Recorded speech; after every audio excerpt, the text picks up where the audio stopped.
20 वर्ष 7व्या मतदारसंघामध्ये आपण प्रतिनिधित्व केलं. आता कोडोली का?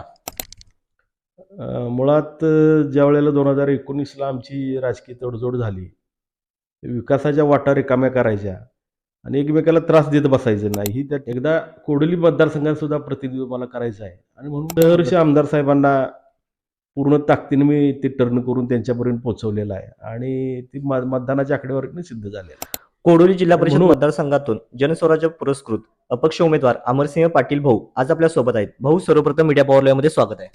नमस्कार. भाऊ, गेली 20 वर्ष 7व्या मतदारसंघामध्ये आपण प्रतिनिधित्व केलं. आता कोडोली का? अनेक वर्ष 1997 पासून सलग 4 टर्म 7वे जिल्हा परिषद मतदारसंघातल्या लोकांनी मला अबाधितपणानं निवडून दिलं. माझा स्वभाव बघून असेल, विकास कामांची पद्धत बघून असेल, सातत्यानं लोकांनी मला त्या ठिकाणी निवडून दिलेलं आहे. आपल्याला माहिती असेल की 2019ला जो राजकीय विरोध एकमेकाचा असणारा तो विकास कामाकडे फोकस वळवून मी आणि माननीय आमदार साहेबांनी राजकीय दिशा निश्चित केली.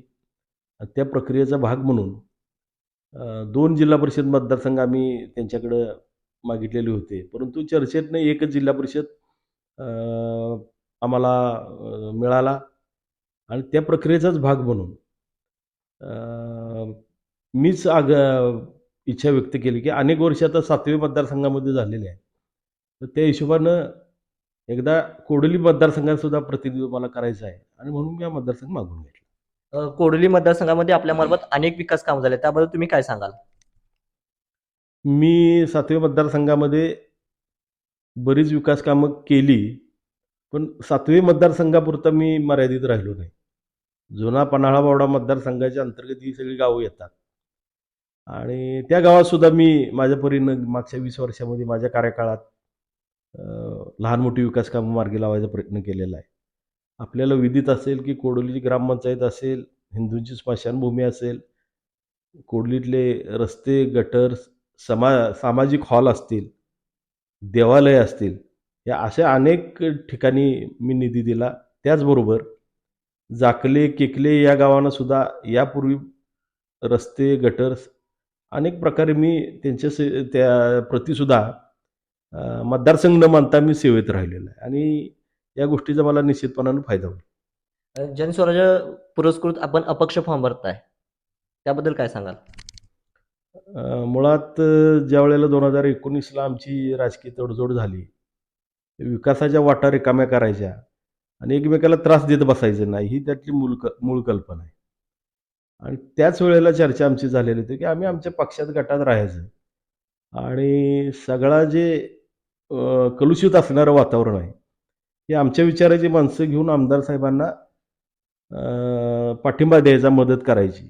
आपण बघितलं असेल की 2019ला जे आमचं मतदान आहे किंवा 2024ला आमचं जे आमच्या गटाचं मतदान आहे, हे सहर्ष आमदार साहेबांना पूर्ण ताकदीने मी ते टर्न करून त्यांच्यापर्यंत पोहोचवलेलं आहे आणि ती मतदानाच्या आकडेवारीने सिद्ध झालेलं आहे.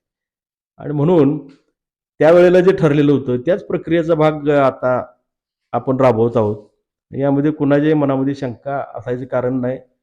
मी काल एके ठिकाणी म्हटलेलं होतं की या सगळ्या प्रक्रियेमध्ये त्यांना माझ्यावर विश्वास आहे आणि मला त्यांच्यावर विश्वास आहे. त्यामुळं या गोष्टी काही फार नगण्य आहेत. भाऊ, आपण मीडिया पॉवरला वेळ दिल्याबद्दल आपला आभार आहे. धन्यवाद. यश मिळवायचं असेल तर कष्टाला पर्याय नाही आणि कष्ट प्रामाणिक असतील तर यशाला पर्याय नाही. Adarsh institute and study centre, Vananagar. IIT, JEE, NEET, MSCET, state board. आजच प्रवेश घ्या. उद्याच्या यशाचे मानकरी व्हा. वेळ घालवू नका. आजच कॉल करा.